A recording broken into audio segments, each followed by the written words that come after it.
Long, short, curly, straight, and for some, covered. In Islam, hair is seen as the crown of a woman's beauty, and keeping it hidden is done by choice to be modest. Oh, who's gonna get my iPad from Miriam? Oh. Rwand Nache is a Palestinian American and has covered her hair for 8 years. For Nache and her friends, their decision to hide their outer beauty can be foreign to those who flaunt it.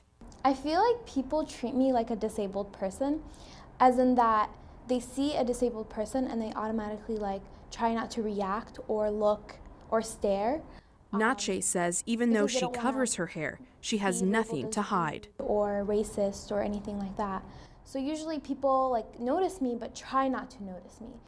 Curious as to what life is like behind the veil, one student decided to cover up and branch out. Brianne Williamson is not a Muslim, but chose to cover her hair for a day. People were staring at you, not looking away, and you felt really, really weird. And you wanted to rip it off right there because it's not something that you normally wear. She pinned up her brown locks and found herself at the mercy of those who were curious about her decision. Those 24 hours also challenged her idea of beauty. I think it's a largely Americanized idea of having your hair as part of your femininity. The decision to cover her hair is something Nache still struggles with. It's an effort. Every time I go to the grocery shop, every time I go to get ice cream, every time I walk across the street, every time I go get the mail, it's an extra effort that a lot of people don't have to do. Nache says self-righteousness can be her biggest critic. I used to put myself above them because I would cover up and they wouldn't. But in the last couple of years, I realized that it's all a matter of choice.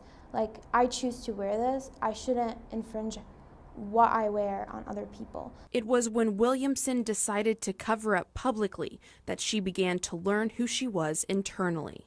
My hair is part of how I identify myself, apparently, which I didn't actually realize until I put it on and it was covered. On both sides, the matter of identity comes down to choice and intention.